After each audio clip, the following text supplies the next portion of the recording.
Suspense.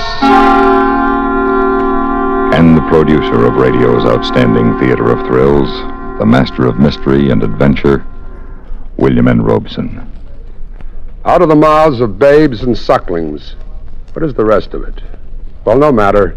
Childish prattle can be dangerous in its pristine innocence. So if you are about to do something you shouldn't, we advise you not to do it around your moppets. They can be such blabbermouths, as the upcoming story demonstrates. Listen then, as Miss Mercedes McCambridge stars in America's Boyfriend, which begins in exactly 1 minute. Folklore isn't always something out of the past. Each day, a new legend, anecdote, joke, or colorful character is added to our collection of Americana. Like the story about the man who was nailing shingles on his house. Somebody noticed that he was throwing half the nails away and asked him why. "Because," he said, "the heads are on the wrong ends on those." "Well, you dope," said the other man. "Those are for the other side of the house." Folklore belongs to every nation's legendary past, and I guess we Americans have our share of some tall ones. Like the one about... but we'll have to save that one for the next time we travel your way. See you then. And now, Miss Mercedes McCambridge in America's Boyfriend. A tale well calculated to keep you in suspense. They used to call him America's Boyfriend. His face was known everywhere, from South Dakota to Saudi Arabia. Those mischievous eyes, that lovable teenage grin, the lock of blonde hair over his forehead. Remember First Love, his most popular movie? His freckled face was on billboards everywhere in 4 colors. Dickie Keith, that bad boy who steals your heart. That bouncing, laughing, wisecracking, all-American boy. It's funny. Every picture of Dickie that could be found was like that one. The police are looking for a murderer's face that doesn't exist.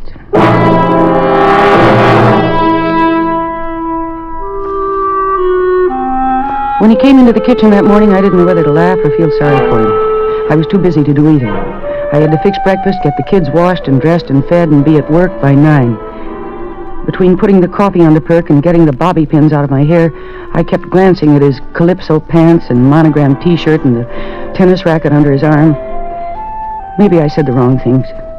I guess I've been saying the wrong things for a long time. Coffee ready yet? What are you dressed up as? Juvenile delinquent? Oh, I got a call from the studio yesterday. I told you, Harry Landon wants to see me. What's he got, amnesia?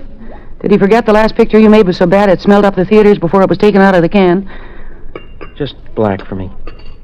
You know, maybe if you grow up, you might get a job again. Oh, wait till I see Harry today. He just bought The Sidewalk to Nowhere. Terrific book about a teenage murderer.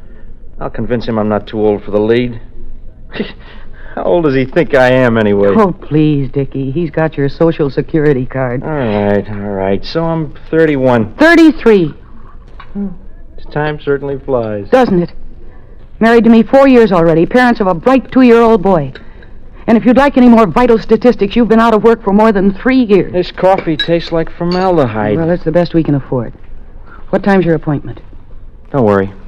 I'll leave Lumpy with Mrs. Vogel for a few hours. Well, be sure you wait for the laundryman first. Okay, you support me. You pay the bills. If you like, I'll do the laundry myself. I'm sorry, Dickie. I'm all tied up in knots. That last check that I gave the supermarket bounced. Our credit is down the drain. Is that all? No, and Lumpy, I know he's a lot of trouble for you to take care of. No trouble. No, the park's peppered with kids his age. What do you do there? Just sit around the sand pile? Yeah. With the other doting mothers. Are you learning anything about child psychology? Why? Oh, just that Lumpy's almost 2 years old. Have you noticed he's learning to talk? No, he's been talking since he was 11 months, that one. Oh, those were just sounds, just separate words. I mean, he's just put together his first sentence. And high time. His first real sentence. It's funny the way he keeps repeating it. No, maybe you're right at that. Maybe I ought to wear something more dignified. Get Lumpy ready while I change. Come on, Lumpy. You can't dawdle over your breakfast this morning. Now, if you want to go with Daddy. Daddy? Go see Pretty Lady. Go see Pretty Lady. Who is she, Lumpy? Go see Pretty Lady.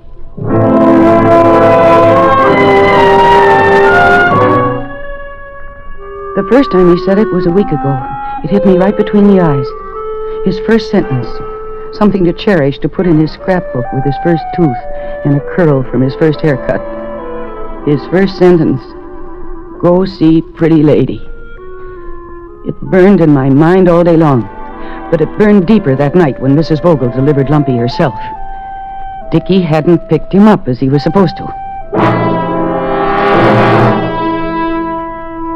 After I got Lumpy to bed, I canvassed the neighborhood bars by phone. Nothing. Then I just sat and waited, my insides gnawed by fear and anxiety and plain old-fashioned jealousy. Then about 10 o'clock, the front door opened, and there he was.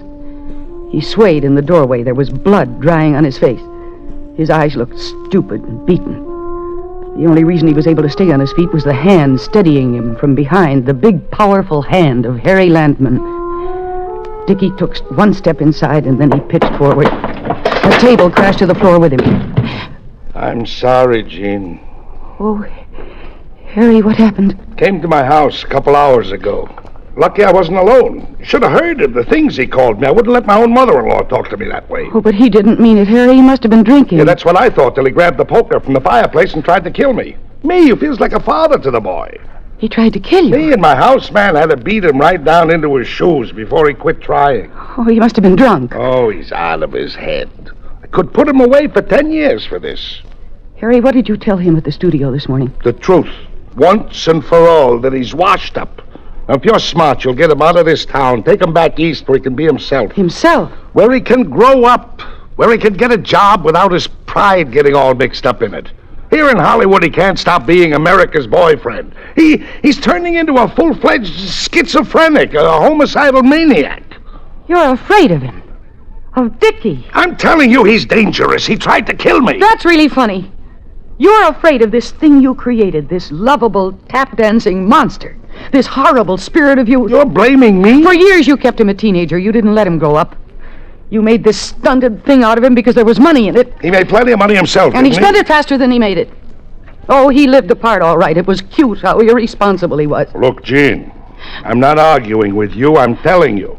Get him out of my hair. Take him back east, anywhere, but do it inside of 24 hours or Or what? Well, I'll bring charges against him for assault with intent to kill. You're forgetting something, Harry. I'm only his wife. I don't have much influence with him. 24 hours. He's got other attachments in Hollywood besides his family. Another woman? Yeah. Who? I don't know. I heard about her from somebody. Somebody who won't talk. Well, that's a problem I can't help you with, Jean. That's strictly your problem. Just remember, 24 hours or I'll charge him with attempted murder.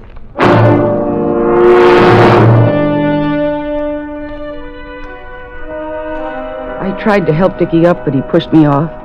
He made his way to the bedroom like a bulldozer, knocking over a lamp, a chair, anything in his way. He sprawled face down on the bed, and for a long time I could hear his heavy breathing.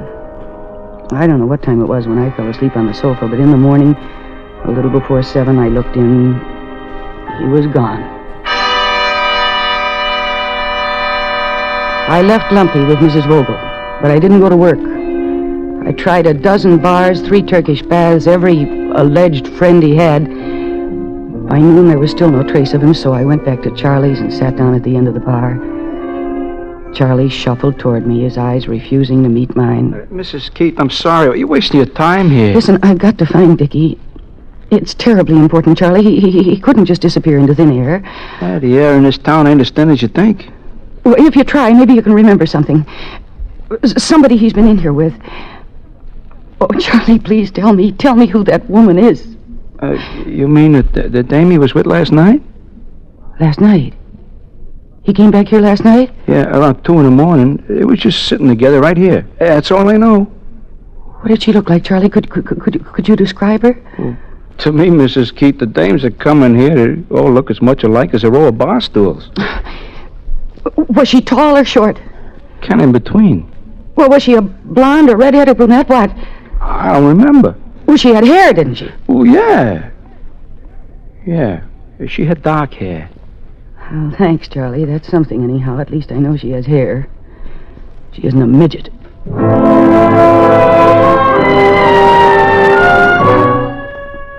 At 5 o'clock, I gave up. There was only one thing to do, see Harry Landman and explain that Dickie'd disappeared and that there was really nothing to worry about. Harry lived up above the strip. I climbed a steep incline, made a sharp turn that almost broke my steering gear, and there it was, a low pink house sitting back against the hillside. There was an ugly iron dog beside the front door. I went to the door and I pushed the bell, and somehow I knew that the man who answered the door didn't belong in that house. Yes? I'm Mrs. Keith. I must see Mr. Landman right away. You want to see Mr. I didn't wait. I brushed right past him into a dim hall, and I stopped dead.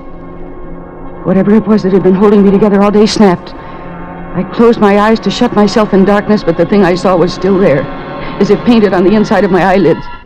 It was Harry Landman, face down on the floor, with a knife sticking out of his back.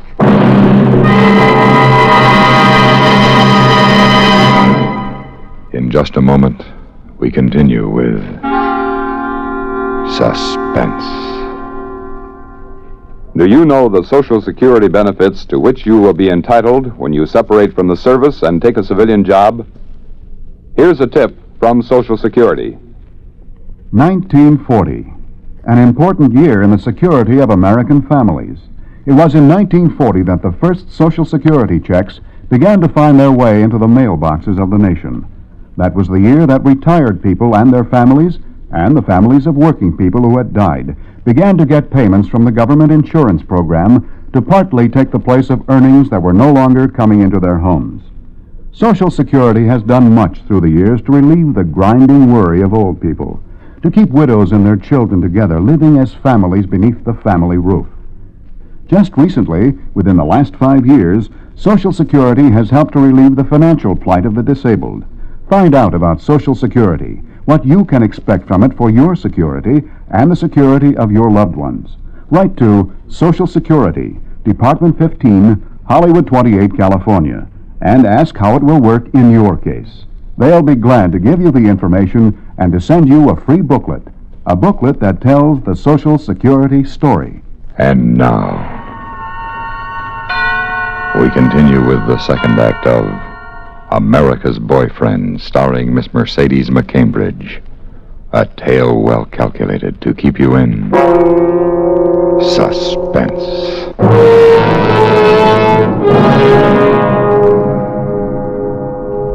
It was a beautiful knife. It had a carved pearl handle about 4 inches long. It seemed to grow bigger as I stared at it, until it crowded everything else out of my mind, until it floated there, huge, in my nightmare. Then a small gray-haired man touched my elbow, and the knife got smaller, like a punctured balloon, and I knew it wasn't a nightmare. It was a knife sticking out of Harry Landman's back. I'd never seen a corpse before, not even a dead grandmother. I thought I was going to be sick. I was helped gently into a chair. The room was hot and stuffy with cigarette smoke. 3 other men were busy there, working as calmly and thoroughly over details as bookkeepers in an office. We've been looking for you, Mrs. Keith. For me? My name is Carlson, homicide. Actually, we're looking for your husband. We thought you might be able to tell us something. Oh, he didn't do it. Any idea where he is? Well, he couldn't commit murder. He couldn't. He's not the kind who could do a terrible thing like that. Look, after 20 years' experience, Mrs. Keith, I know what kind of people commit murders. What kind? Murderers. But you're wrong about Dickie. You don't know Dickie Keith the way I do. I know quite a few things already. I know that he threatened to kill Mr. Landman. I know he even attempted to. But he didn't mean it. It looks like he did. Oh, you don't understand. He was out of work. He was trying to cope with all the responsibilities of a family. He was always trying to cover up for a feeling of insecurity. If you don't mind, let's leave Freud out of this, huh? I'm no psychiatrist. I'm a cop. My job is to put together the facts. There's more than facts. There's the truth. The truth is he's disappeared. Now, why? Well, maybe Maybe to look for a job. He wasn't looking for a job early this morning. Early this morning? When Harry Landman was killed. Well, there is somebody who knows where Dickie was then. Who's that? It's a woman. And you've got to find her. What's her name? I don't know. Can you give us any information about her? Description? She has dark hair and she's medium height. Well, go on. That's all I know. Mrs. Keith, that description fits about half the women in this town. Yes, but there must be some way that you could trace her. Don't count on it, Mrs. Keith. That knife's been identified by Mr. Landman's secretary. Well, you recognize it, don't you? Landman brought it back from Hawaii a few years ago. Gave it to your husband for his birthday. Listen, I know how she can be traced. I know how she can be traced. That woman who can prove that Dickie's innocent. Mrs. Keith. No, there's somebody who has seen her, who knows her. And if Lumpy sees her again, he'll recognize her. Okay. Just tell me who Lumpy is and I'll go have a talk with him. Oh, no, you can't. Why not? Because he can't talk. I mean, he's a 2-year-old. It's my child. Oh, no. Look, Mrs. Keith. No, you've got to listen to me. Since I got a job, Dickie's been taking care of him. Well, don't you see, he was meeting her somewhere, but he had Lumpy along. And she made quite an impression. The pretty lady, that's what Lumpy calls her. His first sentence, he's just learning to talk, and that's the first time he put a kind of sentence together. Go see pretty lady, that's what he says whenever he knows that Dickie's taking him out. Well, if he sees the pretty lady again, he can identify her. Don't you see, we could take Lumpy to the park where Dickie took him every single morning, and we could start from there. It's a chance. Maybe 1 in 1,000, but it's worth trying. Mrs. Keith, this beats anything I ever heard in 20 years on homicide. Every case we get crazy information. We get tips from psychopaths, confessions from cranks, but this beats All the right. whole... All right, I'll find her myself. I will. I'll find her myself.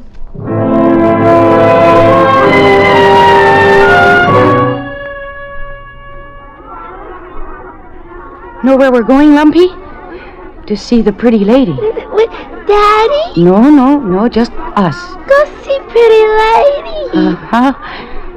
Now, which way, Lumpy? Which way do we go? Go see pretty lady. For a moment, feeling the warm early morning sun and hearing the sane, normal voices of children in the park, I decided I was out of my mind. It was crazy to think I could find her that way, dragging Lumpy into it, using a 2-year-old to track her down. And he seemed to forget all about it, attracted by the more immediate joys of the sandpile. A couple of hours went by, and then Lumpy came trotting over to me with his one sentence. Go see pretty lady. That was it. The pretty lady didn't come to the park. Lumpy and his father visited her. But where? Maybe in the neighborhood. It was worth a try. Anything was worth a try.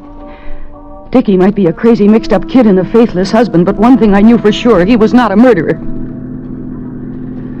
How about this street, Lumpy? Go see pretty lady. On this street, Lumpy? Is this the street where pretty lady lives? I turned up cross streets, I circled blocks, I drove on, until Lumpy began to get restless and lose interest. How about this street, Lumpy? Darling, when we get to the pretty lady, do you know what we're going to have? Chocolate ice cream and marshmallow cookies and toys? Pretty lady! Where? I slammed my foot down on the brake. The way Lumpy bounced off the seat, the way his eyes got wide with expectation, I knew that I was in luck. He pulled me like a puppy on a leash. He pointed to a house across the street, an old house. The downstairs was used as an interior decorator's studio. Pretty lady! We were just getting out of the car when I swung Lumpy around and slammed the door. The woman coming out of the house was a pretty lady, all right. It's a very pretty lady, of medium height, with dark hair. As soon as I left Lumpy with Mrs. Vogel, I hurried back. The sign downstairs read, Maurice Byrne, Fine Interiors. I went in. A tall man with a blunt nose came toward me. The deep, regular waves in his yellow hair must have taken plenty of time and attention, and he had an off-balance smile like a man with something stuck in his teeth.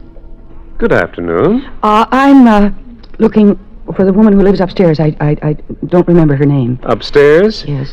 There are 3 apartments upstairs. 3. One is occupied by Joe Courtney, an electrician. He threw his wife out a few months ago. I don't think she's back yet. Well, what about the other 2? Well, there's Farley McLean and his wife. Is she an attractive woman? The last time I saw Mrs. McLean, she had an ugly gash running the length of her throat and up one side of her face, as if someone had slashed her with an axe. With an axe? There are a couple of old hams who get an occasional bit part in pictures. They're always practicing makeup. Don't go near them at night. No, the woman I'm looking for, she has dark hair. Oh? A beautiful woman with an expensive look? You know her? Not yet.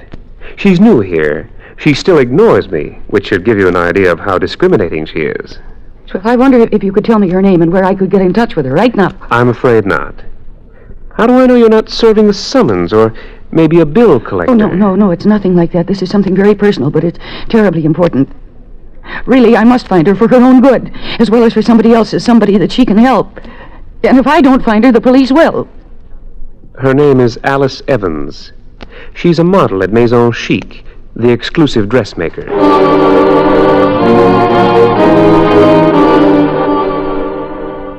The saleswomen were a little startled when I walked past them toward the dressing room.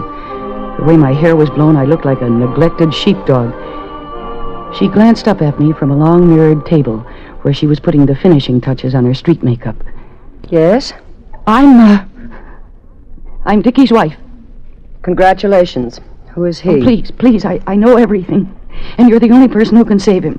Save him from what? I know you don't want to get mixed up in this, but Dickie's facing a murder charge, and you've got to tell the police that he was with you when Harry Landman was killed. What is this, a gag? You've got me mixed up with a couple of other women. Please, I'm only thinking of Dickie. I don't know your husband. I never laid eyes on him. If you care anything about him... Me? Why did you pick on me? Of all the women in this town, why me? If you don't go to the police, I will, and I'll tell them everything. I tell you, I don't know your husband. I never saw him. I never spoke a word to him. I understand how you feel, but... You do. Then be a good girl and go away. Listen, if you don't want to get involved, your name might be kept out of it. I'm sure that the police would cooperate. Just tell me, where were you and Dickie that night? You're raving mad. If I could find somebody else who saw him there, you won't be dragged into this at all. I'm getting out of here. No, not till you tell me what happened. Oh, dear. My head throbbed. I remembered the lovely crystal bottle in her hand, and then a couple of saleswomen were helping me to my feet. I was reeking of cologne and spattered with broken glass, and Alice Evans was gone. She was obviously panic-struck, and I had to press this advantage, so I hurried back to her house. The hall was dark, and I struck a match to look at the names on the mailboxes, and then I felt the gun in my back. Why don't you leave me alone? You were with Dickie that night, and you can't help him. I don't know your husband, but you know plenty about me, don't you? You know enough to come looking for me here. Well, where else would I look? You live here. I live in a pink house in the hills with an iron dog at the front door. But that's Harry Landman's. You! The door seemed closer, as if it moved. The door from the hall to Maurice Byrne, Fine Interiors. It was crazy and desperate and clumsy the way I knocked the gun aside and got through the door. Hurry! Oh, hurry, get the police. She killed him. Don't be silly, Mrs. Keith. She's the first one the police checked and double-checked. They know she was in Las Vegas that night. Lock the door, Alice. You said there was nothing to worry about. There isn't. Why did she come here looking for me? I'm not sure. I can't figure out what she knows. You said there wouldn't be any suspicion. You had a made-to-order fall guy, a perfect dupe. Fall guy? Dickie? You're a clever woman, Mrs. Keith. I don't know how you managed to trace Alice here, but it was clever. In a suicidal way. I've seen you somewhere long ago. Of course. In one of Dickie's early pictures. He came walking by here with Lumpy a few months ago. First time I saw him in years. And I know why he kept coming back. He was lonely. He needed somebody sympathetic to talk to. About how he hated Landman. How Landman had given him a dirty deal. And one day he brought in that beautiful pearl-handled knife. Here. Wanted to know if it was worth $50, if I could use it in some decorating scheme. Then you killed Landman. It was you. $50. Such ingratitude. A knife that Harry Landman gave him as a birthday present. Do you know how much that knife was worth to Alice and me? 200 grand, left by her late, unlamented husband. And who would believe Dickie? Of course, it wasn't as decorative as, say, this silver candlestick. Oh, no. I'm sorry you traced her here. No. Sometimes the less people know, the smarter they are. No! No!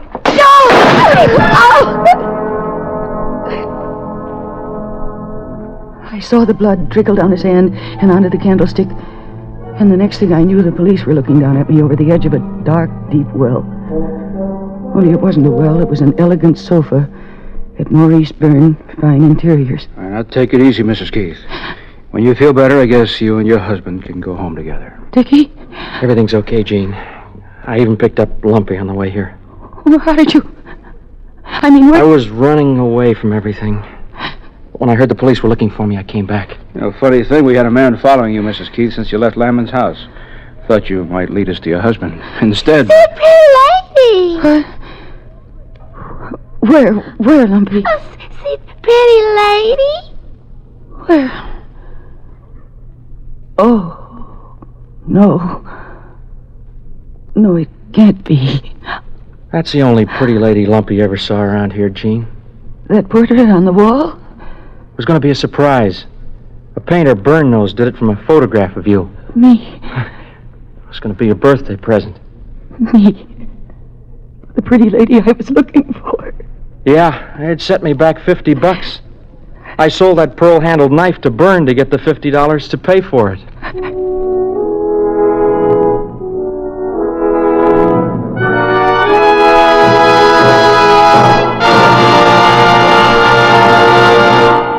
Suspense, in which Miss Mercedes McCambridge starred in America's Boyfriend, written by Sidney Renthal. Listen. Listen again next week when we return with The Twist is Murder, starring Raymond Burr. Another tale well calculated to keep you in suspense. Supporting Miss McCambridge in America's Boyfriend were Norma Jean Nilsson, Joan Banks, Dick Crenna, Jack Crucian, Byron Kane, and Alan Reed. Suspense.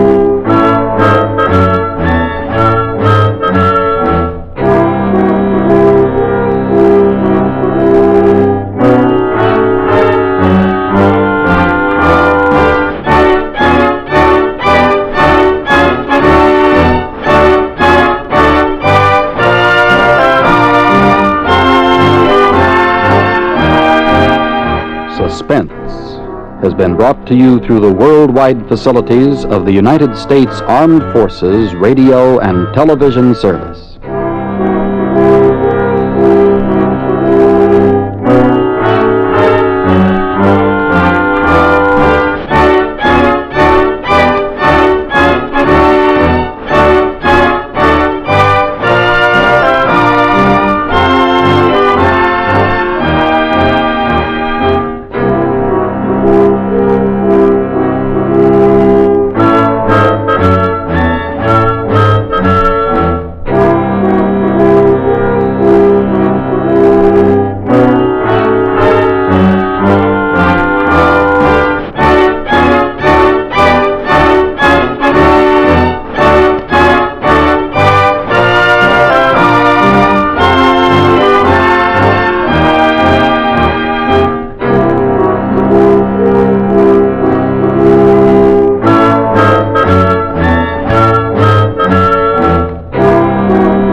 And the producer of radio's outstanding theater of thrills, the master of mystery and adventure, William N. Robeson.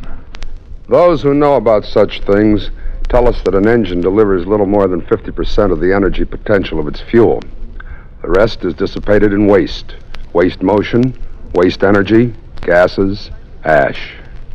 The same can be said of man. Has been said, in fact. Getting and spending, we lay waste our powers. If an average man were trained to use his faculties to the utmost, he could be a superman. If a superior man were so trained, what could he not accomplish? The answer is implied in the upcoming story. Listen. Listen, then, as Mr. and Mrs. Frank Lovejoy star in Man from Tomorrow, the last radio play written by the late Irving Reese, which begins in exactly 1 minute. American folklore is filled with legends about men who were as tough as nails, like the one about Pecos Bill, who went out for a walk one day. Unfortunately, a big 10-foot rattler crossed his path.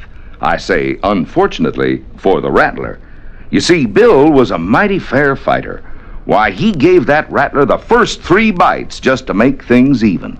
Then he waded into that reptile and he everlastingly thrashed the poison out of him. By and by, that old rattler yelled for mercy and admitted that when it come to fighting, Bill started where he left off. Yes, that was Pecos Bill, a legendary American. Folklore belongs to every nation's legendary past, and I guess we Americans have our share of some tall ones. Like the one about... but we'll have to save that one for the next time we travel your way. See you then. And now, Man from Tomorrow, starring Mr. and Mrs. Frank Lovejoy. A tale well calculated to keep you in suspense.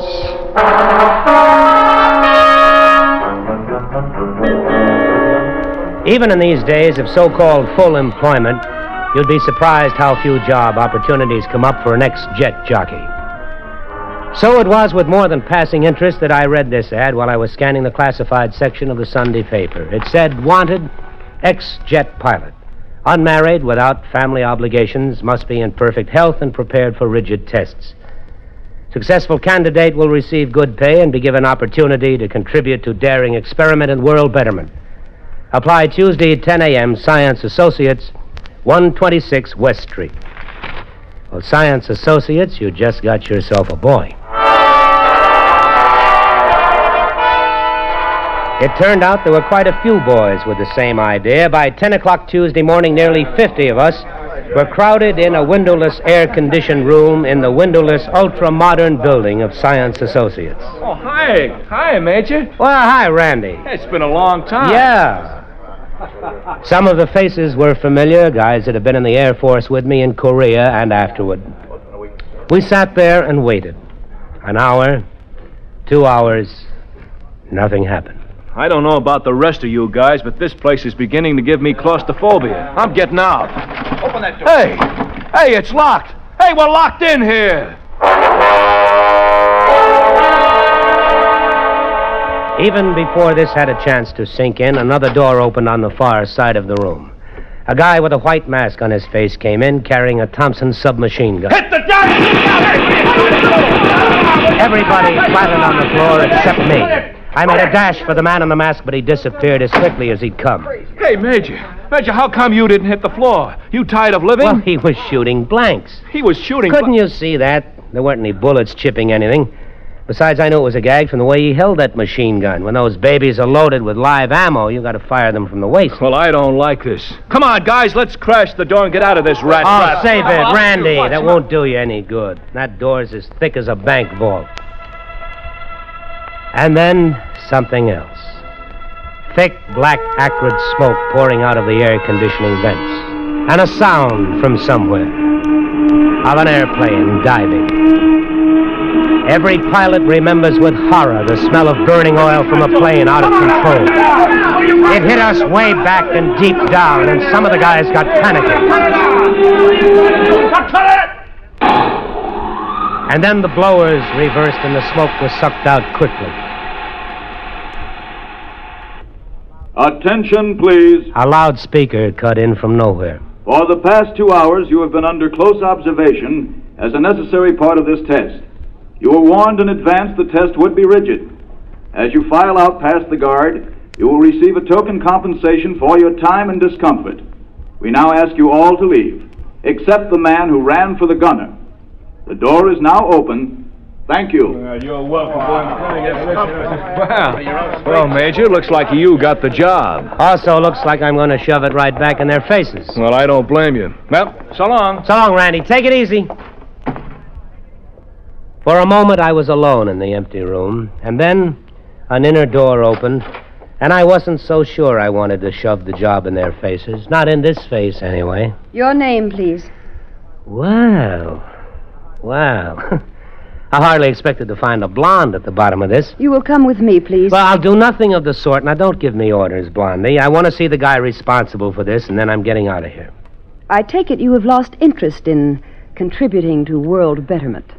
Oh, yes, that's what it said in the ad. Well, whatever your lofty purpose, I don't like cold-blooded cruelty. Unfortunately, we cannot allow personal feelings to interfere with our objectives. Well, then your objectives are wrong. You will be better able to judge that when you know what they are. Well, I don't think I'm interested. And if I may indulge a personal feeling, callousness is unattractive enough in a man, but in an attractive girl... Neither your feelings nor mine will matter in this project, Major. I believe you were addressed. It was just plain Mr. Kentman. The war's been over for some time, Miss... Dr. Frost. That's appropriate. I beg your pardon? Oh, nothing. I sometimes mutter to myself. The last thing I said to you, Doctor, is that the war is over. If it is possible for you to unlock your quite superior intelligence from emotional reactions common to schoolgirls and housewives, my senior colleague, Professor Baird, and I will attempt to convince you on the only basis that should appeal to the mature mind. Facts. Well, you go ahead and try, but I doubt you'll be successful.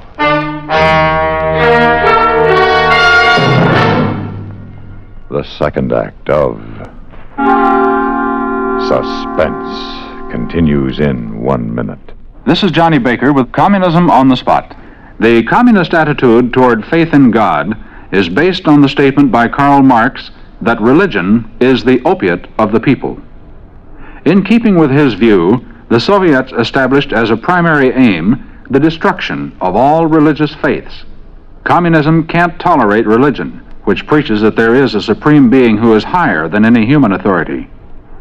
For communism itself is a political religion whose high priests are the dictatorial rulers of the Soviet state. They'll settle for nothing less than total control of the lives of their subjects. They're not only concerned with their victims' bodies and minds, they seek equal domination over their hearts and souls. And now, we continue with Act 2 of Man from Tomorrow, starring Mr. and Mrs. Frank Lovejoy. A tale well calculated to keep you in suspense. It was a big, aseptically bare room with an uncluttered desk at one end. Behind the desk was the cartoonist conception of an egghead. A thin, bespectacled man whose eyes were so intelligently alive that I couldn't look away from them long enough to mark his other features. This was Professor Baird, keeper of the facts. You are asking yourself why we limited our appeal to former jet pilots. Simple. Only one man in 10,000 was able to qualify mentally and physically for jet training. The Air Force, therefore, indirectly performed the first of our processes of elimination. Fact. Additional eliminations due to flunkouts, mortality in training, and combat brings the total to 1 in 20,000. Fact. The standards we applied during the 2 hours in which we observed your every action and reaction raises the mathematical incidence of your sensory acuity to approximately 1 in 100,000. I'm flattered. You will have greater reason to be if our experiment proves successful.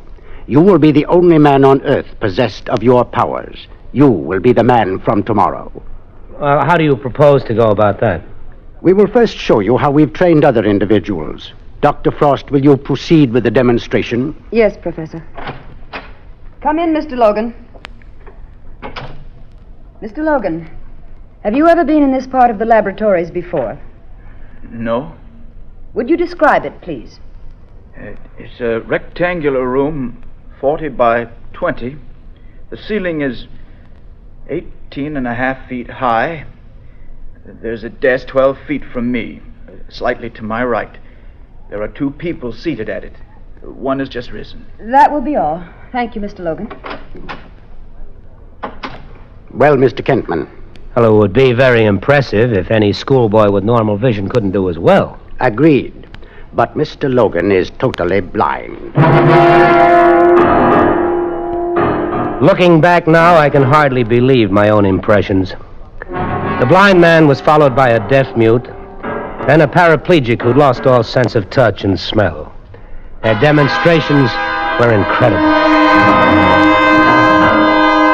Not one of these persons possessed physical senses above the average, Mr. Kentman. The deprivation of one sense or another, in the case of the blind or deaf man, stimulated nature's desire to compensate for the loss. But what are you trying to prove? That man has powers even now that are beyond his comprehension. We wish to explore those powers. Suppose one nearly perfect man with superior sensory perception to begin with could develop the extension of his 5 senses to the maximum degree we've just observed. What do you think would happen? I don't know. Neither do we. But it is our conviction that this man would also acquire a new sense, a 6th sense, that would endow him with a power never dreamed of before. Don't you think it's a dimension worth exploring? Maybe. But how could anybody accomplish it? Training. By producing the circumstances that surround the blind man, the deaf man, the handicapped. You would have to agree to cut yourself off from the outside world for 3 years. You would spend 6 months living in a pitch-dark laboratory. You would sleep, eat, function in a world of darkness. Various sound devices will be used to train and measure your hearing responses. After that, 6 months would be devoted to simulating the world of the deaf-mute, and so on. You will be paid $20,000 at the end of the 3 years. All the necessities of living will be provided during that time.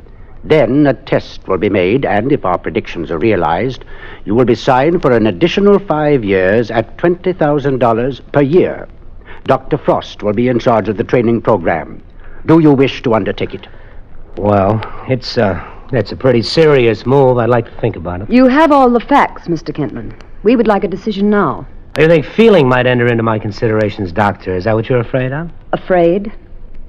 Fear is merely an emotion, Mr. Kentman. I have learned to control all my emotions. I wonder. I beg your pardon? I was muttering again, but what I meant to say is I agree to undertake the experiment. I was led into a pitch-dark room, blacker than the blackest night. It was to be my home for 6 months. It had a bed, bathroom, closets. All I had to do was to find them. I won't waste time telling you what that was like. Just close your eyes tight and try to find your way around a room that's familiar to you, and you'll get the idea.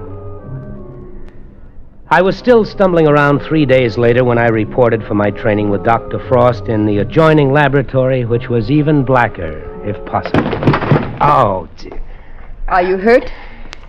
You wouldn't care if I broke a leg. There's a chair nearby. I know. I just fell over it. We can begin as soon as you're settled.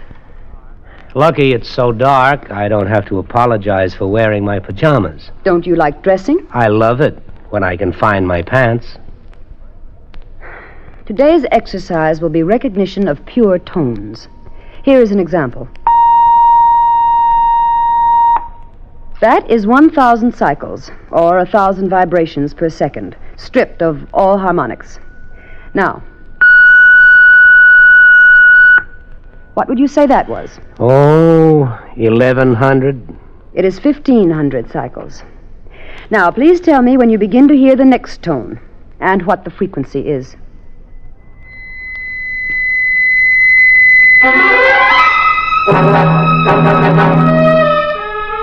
I couldn't make the slightest dent in that glacial reserve. I tried to match her at her own game for a while, but she loved it, and I'm human. Anyway, at the end of the 6 months, I could ramble through the whole place and never stub a toe. It was amazing how you learned to sense things in the dark and what your ears could do. 800. Out. 4,500. Out. Good. Excellent. Mr. Kentman, your threshold of hearing is 20 decibels greater than the average ear. Dr. Frost, I can't see you, but do I detect a note of enthusiasm in your voice?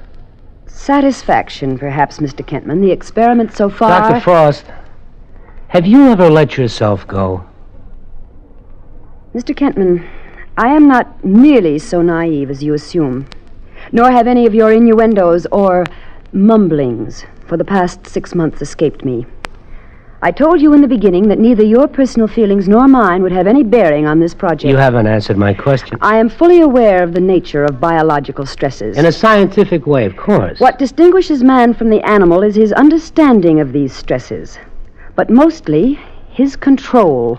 Well, control is a traffic cop with a stop sign, Doctor, but eventually the traffic has to go somewhere. I can understand the frustration of your masculine ego, especially in this enforced loneliness of the experiment. Oh, thank you. We have only begun. We have 2 years or more to go. The first phase is highly successful. As a scientist, I am very pleased. Strange, Doc. My hearing is so good, but I have yet to hear your heartbeat.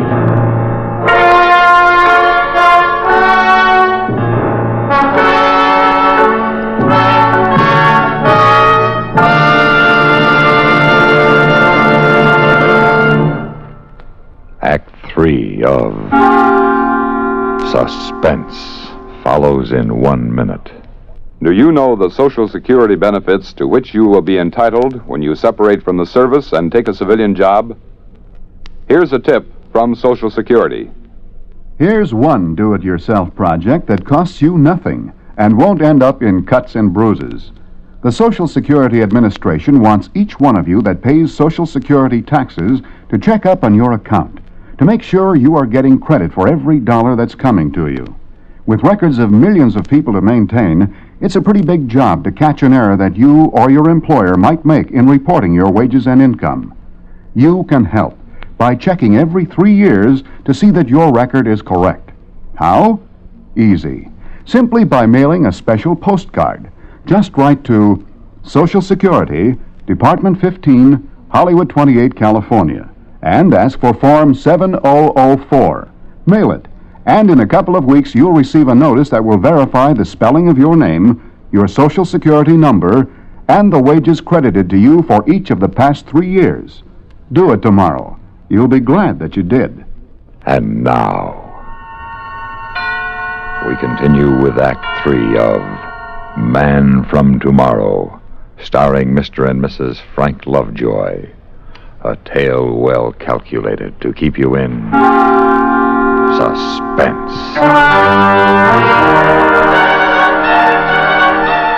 Now that my hearing was phenomenal, they turned off my ears. They devised some newfangled earplugs, and I began 6 months of silence. 6 months of being deaf as a doorknob. Deaf, but not quite deaf. Because I began to see sounds, to feel sounds like waves against my skin. I began to hear with my body and with my pores. Have you ever touched a sound? Have you ever seen thunder? You get so you look at sounds and almost see the waves they make trembling in the air. Have you ever tried silence? Try not saying a word, not uttering a syllable for an hour, a day. I tried it for 6 months, until all the unsaid words piled up inside my head. They clung like unborn sounds at the back of my throat. Whoever said silence is golden never felt the lump of lead that accumulates inside you. Silence.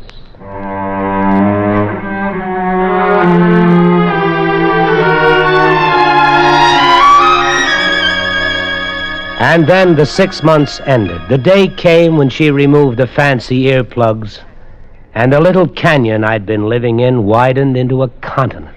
Can you hear me now? Can you hear me? Nod to me, or raise your finger when you can hear the sound of my voice. I heard you. coming down the hall a minute ago. Were the plugs defective? Oh, no. Incidentally, I take that it's all right for me to talk now? Yes, of course. Have I been a good boy? Have I done everything that you've wanted? So much so, Mr. Kentman, that we're giving you a few days' rest before we begin your training for taste and touch. Well, can I do anything I want? Anything, within reason. Well, then, I'd like to have a drink. And strangely enough, I'd like to have you join me. Perhaps that can be arranged.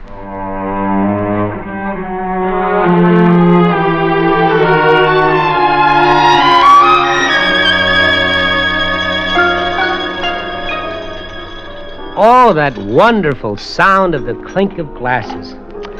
And I cannot tell you how dull a piano sounds when you only look at it. You missed the sound of music, then? Oh, yes, music. And the sound of a woman's voice. Or maybe they're the same thing. Oh, incidentally, Dr. Frost, when I say woman, I even include female doctors.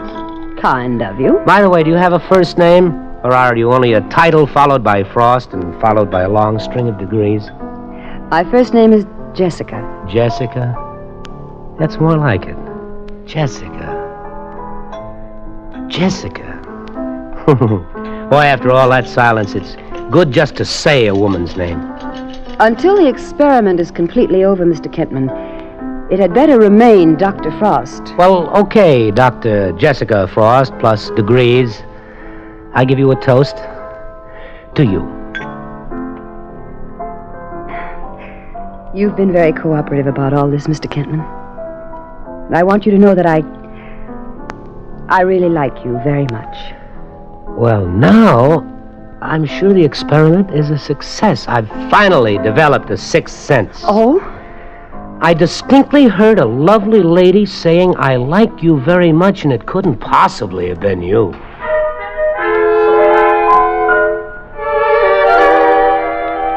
I rather enjoyed the touch tests.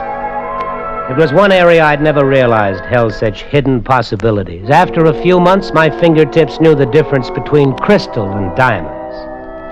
I could tell if you had a suntan merely by touching your cheek. As for the taste tests, food suddenly became a symphony concert. Sourness had many degrees, and sweetness had a range as wide as the spectrum of a rainbow. And then all of my highly developed senses brought on a new perception, something over and beyond and added to the rest. By the time my training was finished, I knew I had acquired a knowledge beyond knowledge. Sit down, Mr. Kentman. Thank you. Your period of training has been completed. You have passed the final tests, and we have decided to retain you. Now, will you sign the contract, please, Mr. Kentman? It's the arrangement as agreed. $20,000 a year for the next 5 years. Mr. Kentman, is anything wrong? Oh, no, there's nothing wrong. Mr. Kentman, what are you doing? Well, obviously, I'm not signing it. But why? Because I'm afraid. What is there to be afraid of? Myself. And what I know now, and what I'm going to know in the future. What you and Dr. Frost may ask me to do. Afraid to make contributions to scientific progress? Oh, I respect science. Progress, I'm for that too, but I can see beyond the microscopes and the telescopes and all your theories and experiments. And I don't see one important thing. I don't see happiness, only fear and falling buildings. That's what I see coming out of my super sense. And you'd waste this great talent of yours. Throw it away, turn your back on progress? No, I didn't say that. I'll look for a new kind of progress. Slicing an atom sideways or sending a phony moon up into God's skies, these aren't the things people are crying for. Not this year, next year, or ever. They want security, dignity, and a little peace of mind. I suppose, then, you think that all our work is to end in death and destruction. It might. That's not fair. Isn't it? Well, what happens if I sign the contract? Who makes the decisions? These are things I can't honestly answer. I know, and that's what I mean. It might be out of your hands then. Governments would pay billions for me. Our own country would guard me like Fort Knox. I'd be the most valuable thing in the world alive, and even more valuable for some people dead. A thing, not a man. No, that's not going to be for me. Not that way. All this work, everything we've done doesn't mean anything, then. It's all for nothing. Well, I don't know. I'm sorry. I guess you picked the wrong man for the job. What are you going to do now, Mr. Kentman? Pack my things and go away. I don't know where. It doesn't really matter. Jessica, I probably won't see you again before I go. Thank you for everything. I'm sorry to let you down like this, but... well, so long.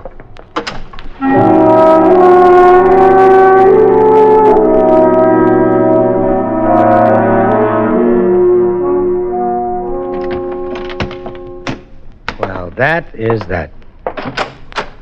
Oh, I was just going to... Try and talk me out of it? No. Yes, I was. But not anymore. I'm glad you changed your mind.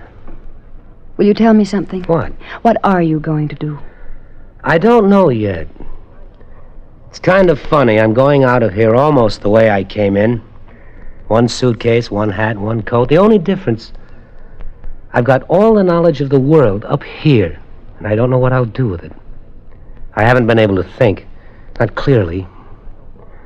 I know one thing, though. There are a lot of things I can try. What? Ever hear of cancer, heart disease, common cold, a dozen other things man doesn't know anything about?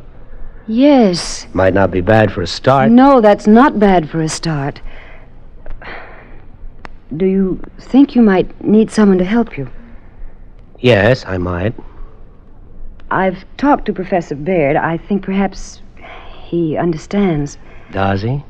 Yes. It's a little uncomfortable for a woman. I'm not supposed to say anything until you do. And you already know what I'm thinking, don't you? Well, let's be old-fashioned. I love you. Will you come with me? Yes. I love you, too. I know. Come on, let's go.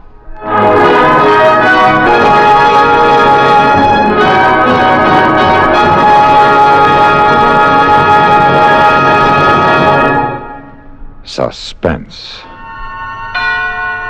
in which Mr. and Mrs. Frank Lovejoy starred in William N. Robeson's production of Man from Tomorrow, written for radio by Irving Reese. Listen. Listen again next week when we return with another tale well calculated to keep you in suspense. Supporting Mr. Lovejoy in Man from Tomorrow were Mrs. Lovejoy, Joan Banks as Dr. Frost, John Hoyt as Professor Baird, Peter Leeds as Randy, and Norm Alden as Mr. Logan.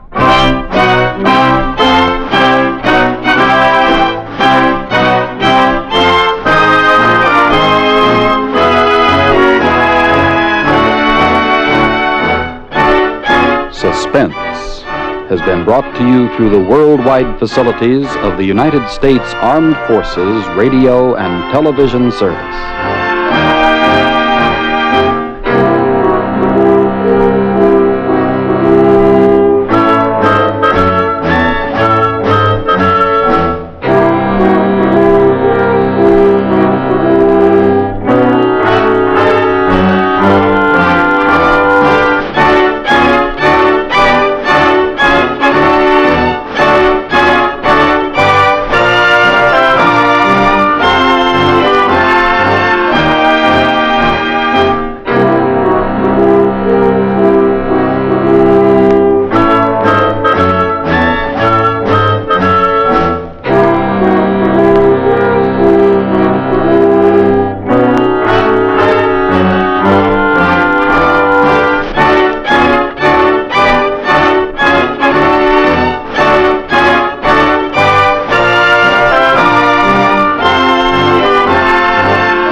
Suspense. And the producer of radio's outstanding theater of thrills, the master of mystery and adventure, William N. Robeson.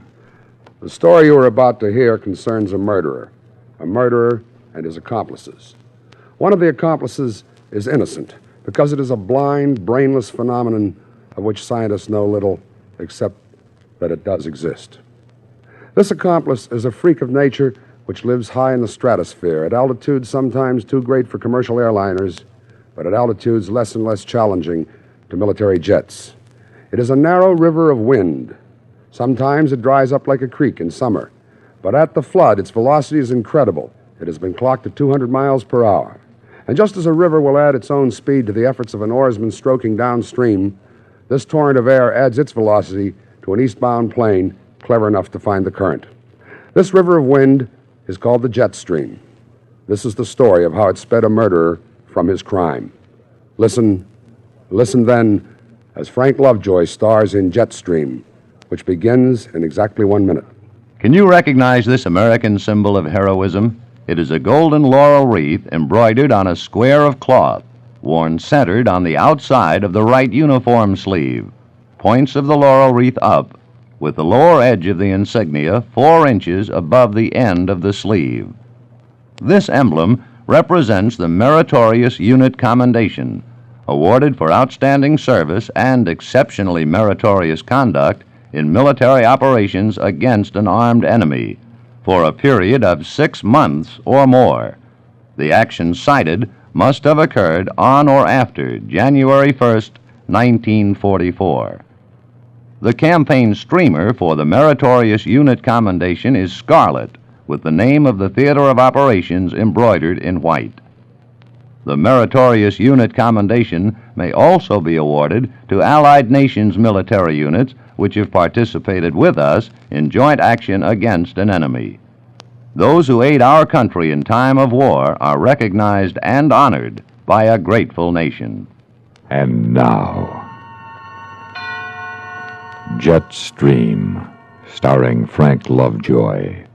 A tale well calculated to keep you in suspense.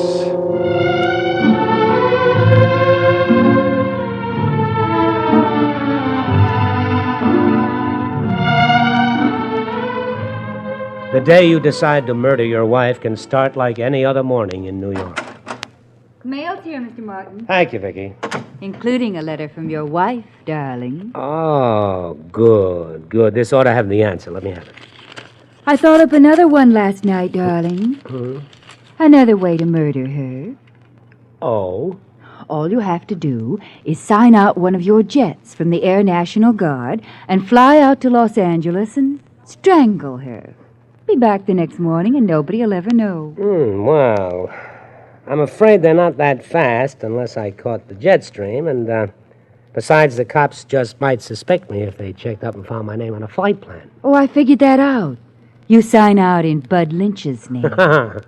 I see. Well, where do I get a hold of his instrument card, his service number and such? He keeps his military stuff in his desk. And you have the key to every desk in the office. My, you have been thinking. Vicky, let's not play that game anymore. You're getting too good at it. Oh, look at this. What's the matter? Oh, no. What is it, John? She's finally going to do it. She's finally going to do it. What? She's going to phone Calloway. She not only won't consider a divorce, she's going to phone the boss. But John, it was 15 years ago and you were acquitted. You said so.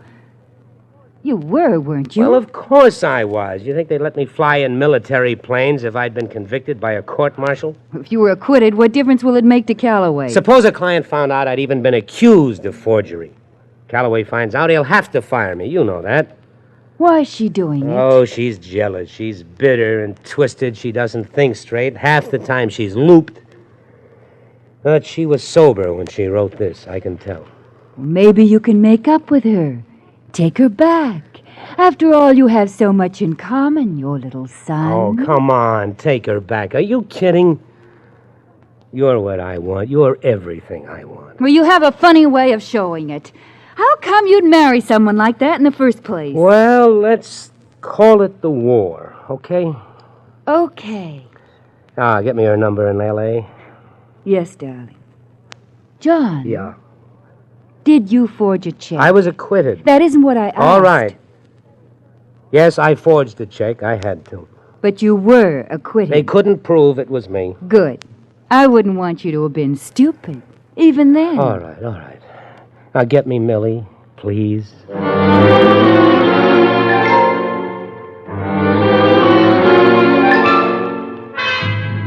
I opened the window and let in the sound of New York. The smell and feel of wealth and power was in the air. I'd come a long way from a two-bit copywriter's job in Los Angeles, and I wasn't going back. Hello, Millie. Oh, do you know what time it is out here? Yes, it's 7 a.m. in L.A. Now, look, Millie, I got your letter. Now, what do you want anyway? I'm sending you half my salary, more than half. I didn't ask for any more money. Well, what do you want? Listen, lover, I'm your wife. Remember, I'm tired of being out here alone with Timmy while you live it up back there with some cheap doll. Now, look, calling my boss is just going to lose me my job. That's your problem. I'm calling Calloway, and I'm calling him today, and I'm telling him all about your glorious Air Force career. You got that? Now, he's out of town. Then I'll call him tomorrow, and the next day, and the next day, and the day after that. You understand? You understand that? For a long while, I just sat there. And then slowly, I became aware of the model of the F-100 Super Sabre jet on my desk. I hardly heard Vicky come in. Here's your speech for the Air National Guard, darling. You and Bud Lynch are due at the press club, 8 sharp tonight. Oh, okay. Leave it here. And here's something else. I stared at the card she'd handed me for a long moment before it registered. It was a flight instrument card just like my own, but typed on it was Bud's name. Captain B.L. Lynch, New York Air National Guard, service number 3476218. For a long time, I stared at it with the blood pounding in my ears.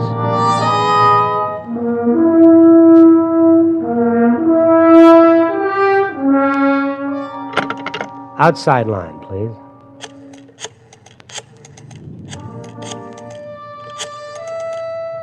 Mitchell Field, give me the weather desk. Weather, this is Captain Lynch, B.L. Lynch, Air National Guard. I'm requesting a plane for cross-country to L.A. and return tonight. Is the jet stream active? That much? Good, let me have the operations officer.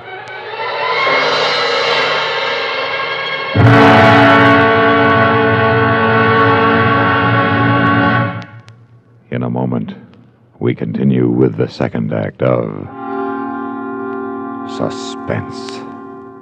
Another visit with Joe and Daphne Forsythe. Joe, Yeah, Daphne. look at this story about savings bonds in the paper. Yeah, what about it? Do you think that's the best way to tell people about savings bonds? Why not? Look, see, it says here that savings bonds are a guaranteed investment. Right now, they pay off at the rate of $4 at maturity for every $3 invested. You're not convinced? Mm-mm. Why not? No salesmanship. No salesmanship? What more do you need to know? Why, right now, more than 8 million Americans are buying saving bonds regularly through the payroll savings plan. So? So what? That's what I say. So what? Now look, Daphne, if millions of Americans are convinced that saving bonds are their best investment, not only financially, but for the future of their country, what the heck is bothering you? Well, I think they could sell a lot more with salesmanship. You know, slogans and jingles. Listen, if you're spending more and saving less, try a savings bond. Oh, boy. Or maybe savings bond pay good, like an investment should. Daphne. You get a lot to like in a savings bond. Interest, earnings guaranteed. Wow. Well, did I sell you? Yeah, but I forgot what it was you were selling. Savings bond. I'll take 100. Oh, Joe. And now, starring Frank Lovejoy, Act 2 of Jetstream.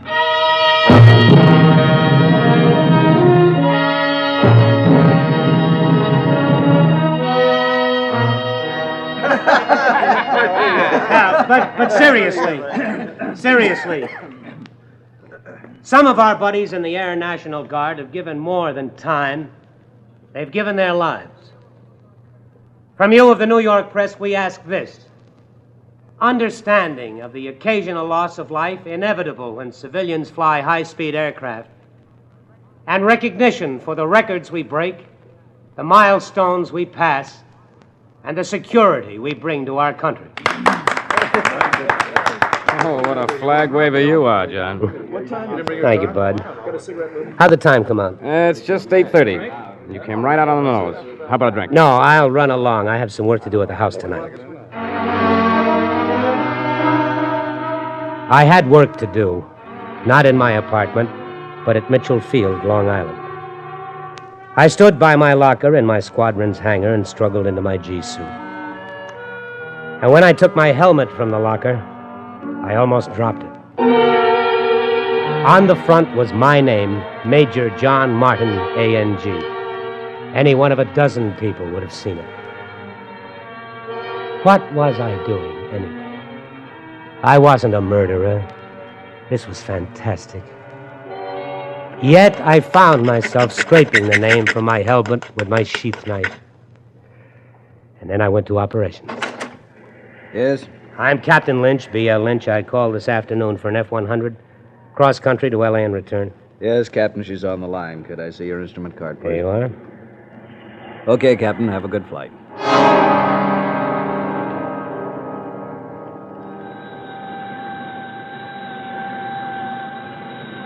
Tower, this is Air National Guard Jet 4389. Request takeoff clearance. 4389, cleared for takeoff. Roger.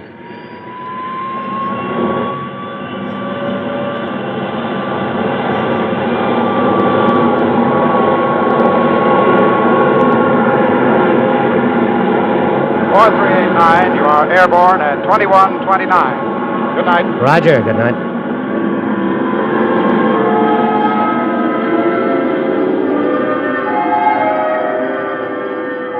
Off the ground at 2129. 9:29 p.m. New York time, 6:29 p.m. California time. Millie would be putting Timmy to bed, probably. Or does a 2-year-old put himself to bed? An hour ago, I'd been speaking to the New York Press Club. In a few hours, I'd be in California. The modern jet was incredible. Then I remembered what I was using it for, and I almost turned back. But I pulled the computer out of my knee pocket and began to navigate. 5 hours later, after a refueling stop at Albuquerque, a vast glow in the west took shape. The lights of Los Angeles. I looked at my watch. Not yet midnight on the coast. I'd made it on schedule. It still all depended on catching the jet stream going back. Going back after what? But now I had a landing to worry about, and then some fast talking to a refueling crew for the loan of a Jeep.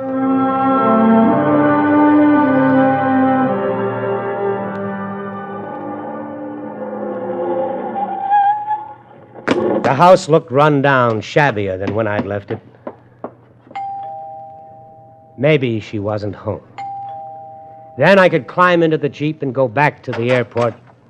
Well, John Martin, what are you doing here? I came to talk to you, Millie. You sure don't waste any time. Come on in. You still playing Junior Birdman? My beneficiary in your insurance? Have a drink. No, thank you. You mind if I have one? There. Now, what do you want? A divorce. No. Oh, Millie, there's no sense in our... Unless you come back here to live, I'm calling your boss. Is that clear? But why? Why? Because you're my husband. I don't like your horsing around with whoever you're horsing around with back there.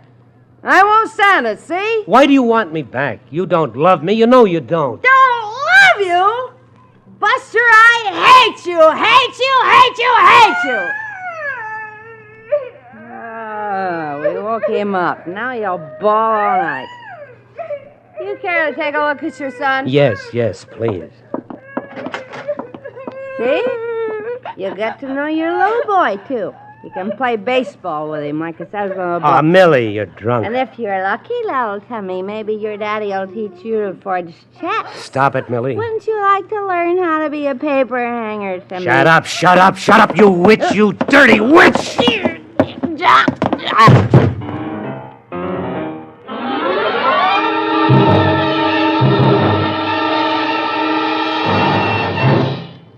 In just a moment, we continue with the third act of Suspense. We have, together, ample capacity and freedom to defend freedom. This is NATO, the North Atlantic Treaty Organization. NATO possesses a shield of well-equipped, highly trained land and sea forces, plus tactical air support and special units. The NATO shield extends from north of Norway to the eastern mountains of Anatolia in Asian Turkey. Complete disposition of forces is covered by a radar warning system, plus a perfected network of telecommunications, enabling the Supreme Commander to direct operations with extreme rapidity over a 2,000-mile front. The United States of America is a part of NATO. You should be aware of and alert to the programs and objectives of the North Atlantic Treaty Organization. And now, starring Frank Lovejoy, Act 3 of Jetstream.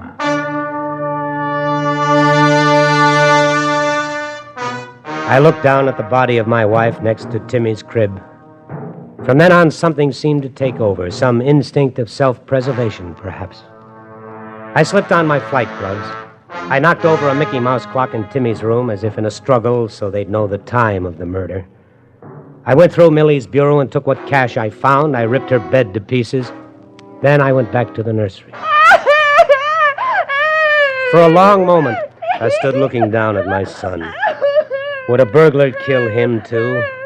It would be easy if it would help confuse them. Mommy, I want my mommy. I suddenly was sick with shame.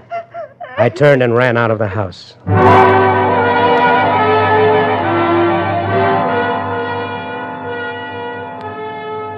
Sergeant, is that jet stream still active? I hope to tell you, if you can find it.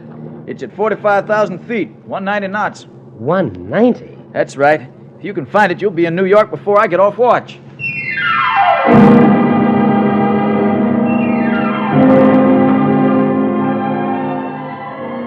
You can't feel the jet stream any more than you can see it or understand it, but you can tell when you're in it because all your navigational estimates are wrong. You're flying the beam, but you're passing your stations too fast.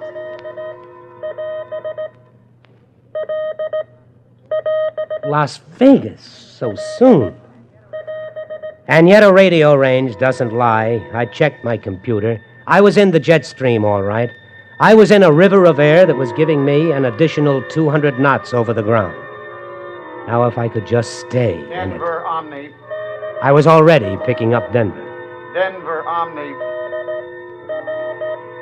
Denver, Omni. Denver radio, this is Air National Guard Jet 4389, moving my Denver estimate up by 15 minutes. 4389. Did you say 15 minutes? Affirmative, Denver, 1515. Roger. Now, let me see.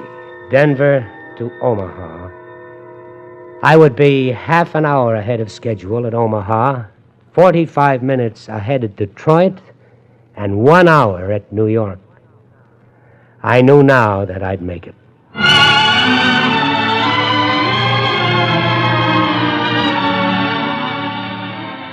I opened the window in my office and let in the morning sounds of New York. I looked at my watch. It was just past 9. I'd made it. I'd even beaten the office people to work. The shadow that had hovered over me for 15 years was gone. I should have been happy, but instead, I was empty and lonely. I heard Vicky arrive at her desk outside and flipped on the intercom to call her, and I heard her talking to someone. Expect him in? He may be late today. Yeah. How'd you know? He told me yesterday. Who are you, anyway? I'm Lieutenant Berman from Homicide. His wife was murdered this morning in Los Angeles. We think he did it. Murdered? But John couldn't have done it. He was giving a speech to the press club last night. He was. Well, we'll check on that. Anyway, he's in Los Angeles now. Say, where does... John! See, I told you. Are you Martin? Yes, and you're? Lieutenant Berman from Homicide. I have bad news for you, Mr. Martin, and an apology. Bad news? Yes, sir. About 4 hours ago, your wife was strangled in Los Angeles, apparently by a burglar. I'm sorry to have to tell you. Oh, John. We'll do everything we can to apprehend the killer, sir, but frankly, there aren't any clues. As your secretary will tell you, we even suspected you. It's all right. What's the matter, John? His wife was murdered this morning, Mr. Lynch. Oh, no, John. Hey, which one of you guys is Lynch? I am. Why? You an Air National Guard pilot? Yeah? I'm Johnson from the news. The boss sent me over to take your picture. Me? Why? It's that hop you made last night to L.A. and back. What? If you just step away John, over what here went by the wrong? I don't know. I thought we were in the clear. What do you mean, we? Leave me out of this. You're nuts. I haven't flown for a month. Los Angeles and back, you said. So you didn't happen to visit your buddy's wife while you were there, did you? Don't be ridiculous. Had a drink at the club after the meeting, was home by 10. Ask my wife. Oh, Vicky, I guess this is it. John! I made the flight, Lieutenant. I used his name. What, John? He's crazy, Lieutenant. He's in my squadron, but... Well, he'd need my instrument card for one thing. Where is that? Here, in my desk. It's gone. And who has the key besides you? Nobody, just Vicky.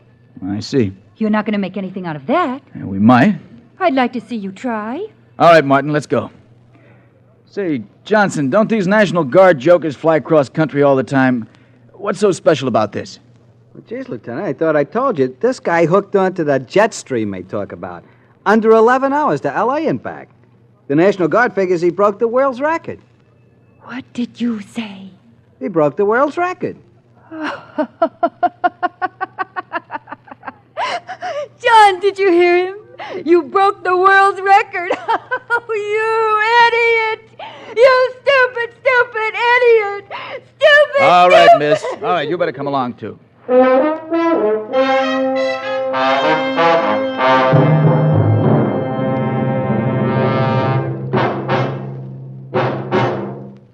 Suspense, in which Frank Lovejoy starred in William N. Robeson's production of Jetstream by Michael Frost. Supporting Mr. Lovejoy in Jetstream were Alan Morgan, Virginia Gregg, James McCallion, Harry Bartell, Norm Alden, and Sam Pierce. Listen. Listen again next week when we return with another tale well calculated to keep you in suspense.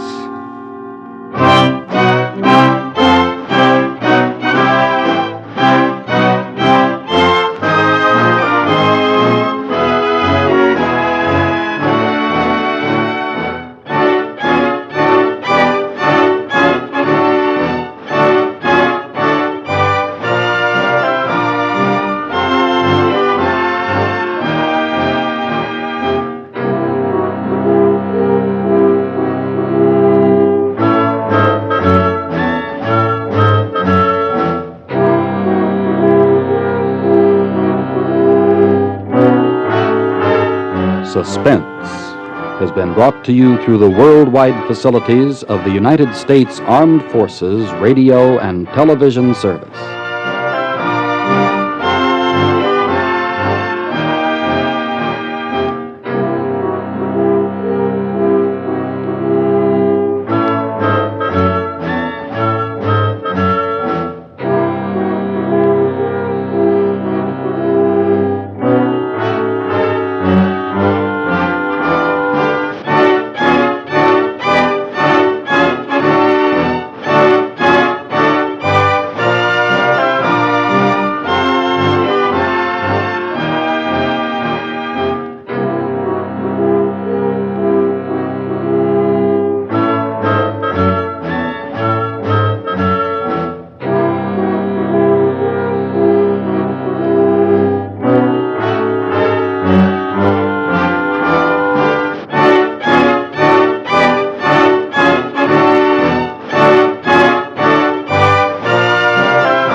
producer of radio's outstanding theater of thrills, the master of mystery and adventure, William N. Robeson.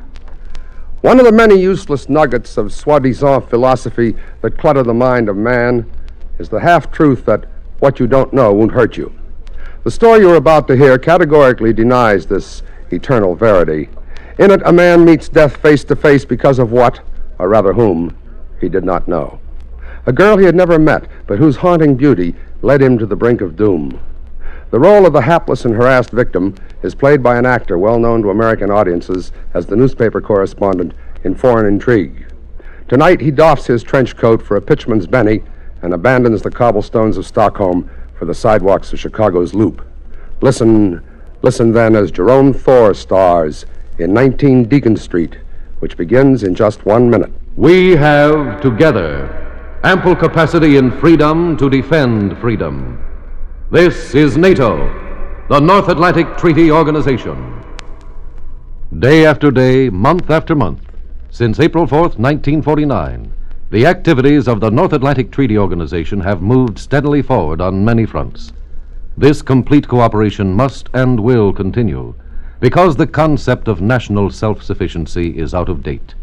Countries of the free world are interdependent, and only in genuine partnership and by combining their resources, sharing tasks in many fields, can progress and safety be found. The United States of America is a part of NATO. You should be aware of and alert to the objectives and programs of the North Atlantic Treaty Organization. And now, 19 Deacon Street, starring Jerome Thor. A tale well calculated to keep you in suspense. Neckties are my business. Wholesale. I came to Chicago with a red-hot line and an exclusive to the Middle West all sewed up. But first I had to find a place to do business and a place to live. Well, some ham actor on the train tipped me off to a theatrical rooming house at 19 Deacon Street. So I go to this place, and the dame that answers the door looks like a tired old duchess. Oh, good afternoon. I'm looking for a room. I'm very sorry. We have no vacancy. Oh? Well, an actor on the train said maybe you could put me up. An actor? Are you an actor? Well, yeah, sort of. Well, I do hate to turn you away if you're in the profession. There was a time when we catered exclusively to theatrical people. Any kind of a room would be okay. Well, come in, young man. We'll see what we can do. I do have a room that I've never rented. It's not really fixed up for renting. Look, lady, I'm not particular. I'm away all day, and all I want is a place to sleep, you know. Well, I'm going to show this room to you on one condition. Yeah? This room belongs to someone very dear to me. She's away, but, well, I expect her back sometime. So? I want you to promise that no matter what, you will not disturb anything or ask any questions about her. That's a funny request. But I must make it. Promise? Okay, it's a deal. I'll turn on the light. Well? It's kind of feminine, isn't it? Yellow fluffy curtains, costume dolls, cold cream and grease paint. And hey, ladies' stockings. Yes, we haven't changed it at all because someday she'll be coming back and she'll find everything just as she left it. She's good, you see, no matter what they say. Is this her picture on the mantel? Yes. Isn't she beautiful? Yeah. Yeah, I never saw such a beautiful dame. When do you expect her back? I don't know. Well, didn't she say? No, she didn't say a word. One day she was here, and the next she was gone, without a word. How long ago did she leave? In a few days, it will be 10 years. Well, I rented the room. When the landlady left, I took the French doll off the pillow and flopped down on the bed for a little nap. But from where I lay, I could look straight at the picture of the beautiful blonde. and I felt the back of my neck crawl. There was something about her eyes and her long golden hair. Finally, I couldn't stand it any longer. I jumped up and turned the picture to the wall. Then I dozed off.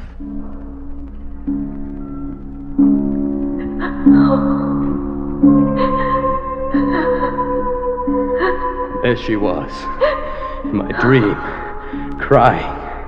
Just her face, soft gray eyes and the golden hair. What was she crying about? What was wrong? What's wrong, Laverne? Laverne! Laverne! What's the matter, Laverne? Mr. Schwartz! Mr. Schwartz! Laverne, what are you crying? Oh, Mr. Schwartz! Are you all right? Yeah, I'm all right.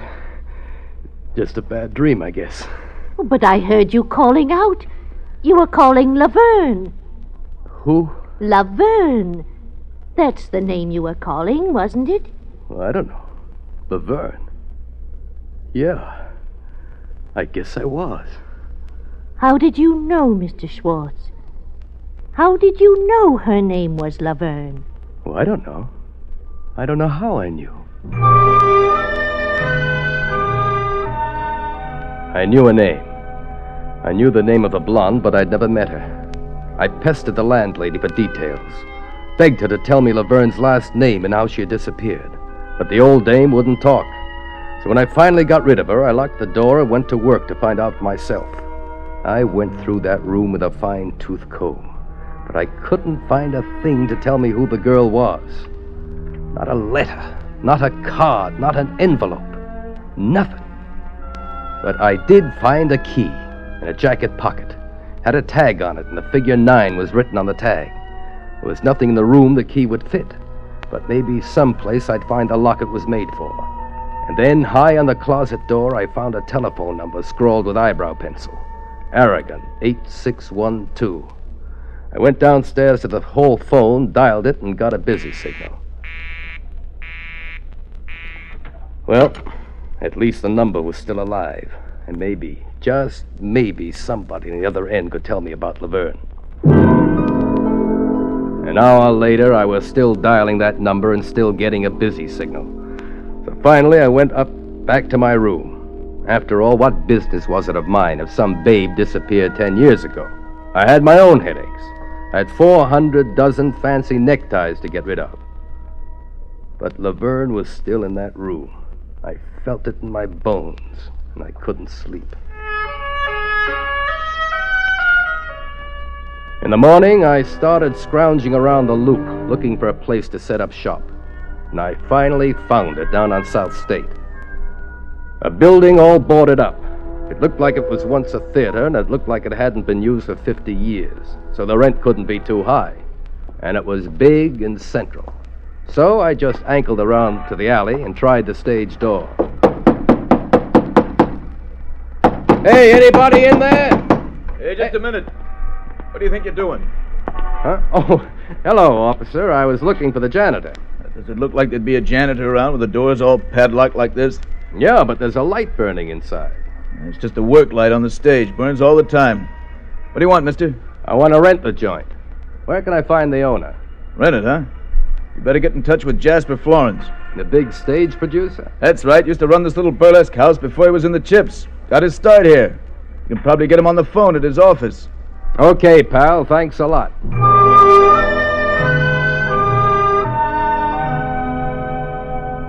Good morning, Florence Productions. Hello. I'd like to speak to Mr. Florence, please. Who's calling, please? My name's Schwartz. What do you wish to talk to Mr. Florence about, please? He's very busy. Yeah, I know, but I ain't no ham actor looking for a job. Tell him I want to rent some space from him. Rent space? Yeah, the old Florence Theater on State Street. Oh. Well? Hello? I'm sorry, but the Florence Theater is not for rent. Not for rent? But why? Mr. Florence orders.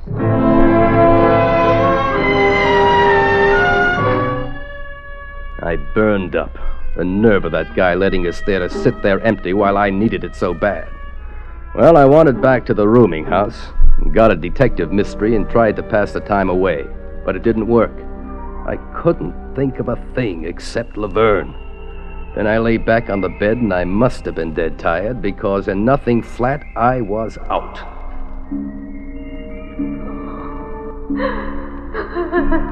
And there she was again, that beautiful girl sobbing. This time I was sure she was trying to say something to me, trying to get a message of some kind to me. But I just couldn't understand. Find me. Find me. What was she trying to say? Was she asking me to find her? Find me. Find me. Find me.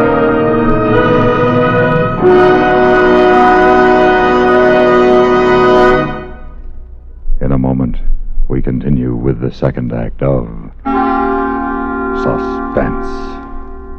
Another visit with Joe and Daphne Forsythe. Joe? Joe? Huh? Come on, Joe, get up. It's 2 o'clock. What do you want? Joe, you gotta get off that couch and fix up the yard. Oh, Joe! Saturday. Let me sleep. No, we've got to keep the place in good shape. Now rise and shine. Oh, come on, Daphne. I'll do it tomorrow. Tomorrow. Always tomorrow. You can't keep putting things off. I don't. Who was it bought the savings bond to take care of our future? Who suggested the idea? Well, who read the story in the paper that told about bonds being a good investment because they pay off $4 for every 3? And who pointed out the article for you to read? Well... Right. And now I'm pointing out the yard to you. Our bonds are guaranteed by the government. Our grass isn't. Mow. That proves it. What? A little knowledge in the hands of the wrong person can be dangerous. What does that mean? You know one plain, simple fact. Bonds are a good investment. Now, you not only use it to get me to buy a bond a month on a payroll savings plan, but you'll probably use it against me the rest of my life. If it gets you to mow the yard, I will. Move out, boy. I'm going. But understand this. My next wife is going to show more respect for my hard work. So would I if I ever saw any. Bye. Murder. And now, starring Jerome Thor, Act 2 of 19 Deacon Street. It took 2 sleeping pills before I got rid of Laverne. And the next morning, I set out to see Mr. Florence. Personal. He lived in a very classy pad up on the Gold Coast. He looked just like his pictures, tall and gray-looking with a nice sort of a smile. But his necktie was lousy. I believe my secretary told you yesterday that I'm not interested in renting the theater. I'm sure she did. But, Mr. Florence, did you ever have a hunch? A hunch? Oh, yes, of course. Well, I got a hunch about your theater. I see.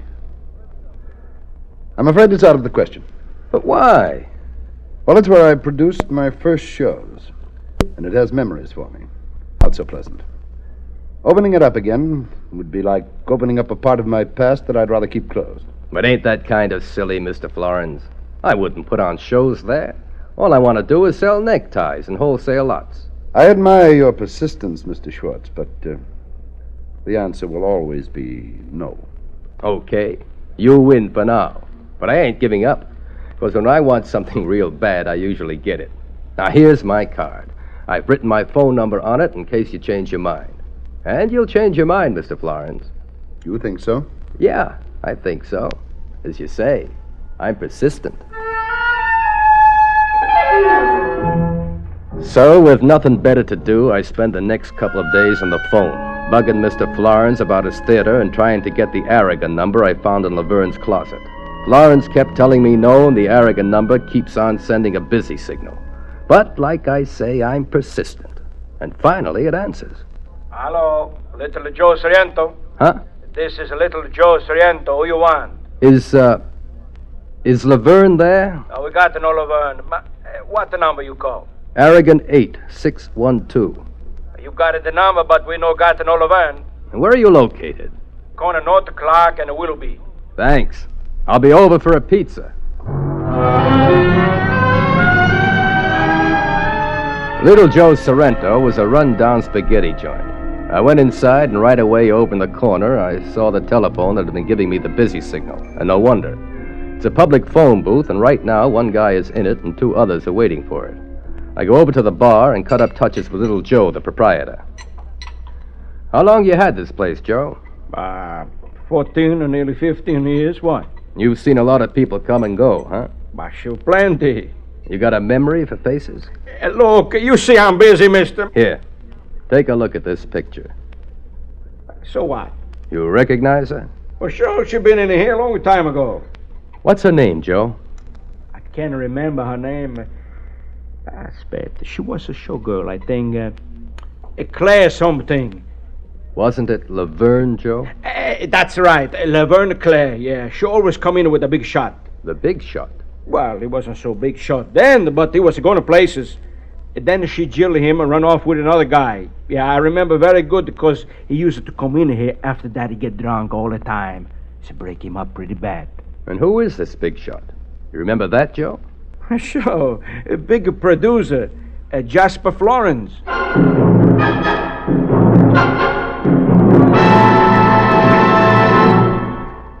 In just a moment, we continue with the third act of Suspense. The Evolution of a Medal. In 1847, during the war with Mexico, Congress established a citation award for conspicuous service by members of the United States Army. This was the Certificate of Merit, strictly for Army enlisted men. In 1891, almost a half-century later, non-commissioned officers became eligible to receive the certificate. No medal went with this award until 1905, when a coin-shaped medal in bronze bearing a Roman eagle was approved and adopted. The suspension ribbon was vertically striped in red, white, and blue. In July 1918, Congress abolished the Certificate of Merit, replacing it with the Distinguished Service Medal and the Distinguished Service Cross. The medal is awarded for exceptionally meritorious service to the government, while the cross is reserved to honor extraordinary heroism in connection with operations against an armed enemy. Before the Certificate of Merit was discontinued in 1918, 1,211 enlisted men had received the award. Given in recognition of gallantry in action or exceptionally meritorious service during time of peace, the Certificate of Merit retains an important place among America's historic medals. And now, starring Jerome Thor, Act 3 of 19 Deacon Street. Well, that was that. So, first thing tomorrow, I'd go out and find some other place to peddle my ties. But when I got home, I found a note from my landlady. It said, "Jasper Florence called. He's changed his mind about the theater. We'll meet you there at 8 o'clock. Well, I hot-footed it over there. The padlocks were off the front door, so I walked in. No one was in the lobby, so I went into the theater. And there in the center of the stage was the one big work light the cop told me Florence kept burning all these years. I started to get a feeling in my stomach, sort of a scary feeling. There on that big stage is where Laverne danced. How she must have killed her audience. I walked down the long aisle, then up the stairs onto the stage and looked around. Way up above me in the shadows were the flies alongside the catwalk, and the asbestos curtain, an old-fashioned one, on a heavy wooden roller. I was looking at it when I saw something that made me almost drop in my tracks. I saw somebody move. I was sure of it. Just off stage, a guy moved in the darkness. "Come out of there, you! Out of there!" He didn't move, so I walked over closer. It was a dressing room, and the guy I saw was Maurice Swartz. That's right, me, Maurice Swartz, reflected in a dressing table mirror. Well, just then I saw a door to another dressing room across the hall, and on it was the number 9. I remembered the key I had picked up in Laverne's room. In a flash, I had it out of my pocket and was trying to get in the door. Number 9, the tag said, and it worked. I stepped in, and then I stepped on something. It was dark, and I couldn't figure what it was, so I lit a match. There on the floor were the white bones of a skeleton. Beside them, long golden strands of hair. Then I knew. Florence had killed her. He had killed her, then closed his theater and locked it up so she'd never be found. No wonder he wouldn't rent. And because I wouldn't take no for an answer, he thinks I know something about her murder. That's why he called me down to the theater. That's why he left the door unlocked. To get me in here and never let me out. He's in here somewhere now. But where? I had to get out of there fast. There was only one exit across the stage, over the footlights, and out the door I'd come in. I crossed to the stage and reached the footlights when suddenly the master curtain was unrolling, crashing down on me. I jumped back just in time. Too bad, Schwartz. If that roller had hit you, it would have saved me the trouble. Florence, where are you? You can't see me, Schwartz, but I can see you. I'm on the catwalk in the shadows, but you're well lighted by the work light. You make a very good target. I wouldn't do that, Schwartz. If you make one move to put out the light or to get away, I'll cut these counterweights and you'll be smashed to nothing. You can't get away with this, Florence. Can't I? I got away with it once and I will again. You don't have much of a chance, do you? The master curtain has you fenced in on the stage and you can't get over the footlights. I can get out by the side, Florence. That's a long walk, my friend. And long before you take it, I'll drop these sandbags on you. Maybe I'll be faster than you will. Then what, Florence? Then you'll fry for killing that girl. She had it coming. And so have you, my friend, for meddling. And you're going to get it. Because I'm cutting the weights loose now. Look out, that railing!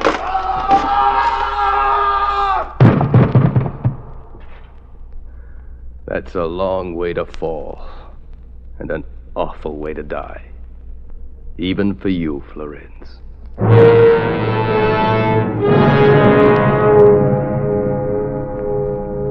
Well, there's the story. If you don't believe it, I wouldn't blame you. But that's the way it happened. Oh, by the way, if you happen to need any ties, I got a nice new line in. Hope you won't think it's in bad taste. But these ties, and they come in all colors, got a girl's picture on them. I call it the Laverne tie. So don't forget, look me up. I got a little stand in Rosenblatt's department store. You can't miss it.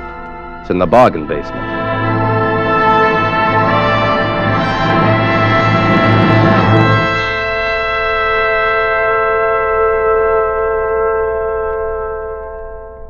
Suspense, in which Jerome Thor starred in William N. Robeson's production of 19 Deacon Street by Lawrence Marcus and Robert Webster Light. Supporting Mr. Thor in 19 Deacon Street were Paula Winslow, Sidney Scott, Jack Crucian, Ted DeCorsia, and Norm Alden. Listen. Listen again next week when we return with another tale well calculated to keep you in suspense.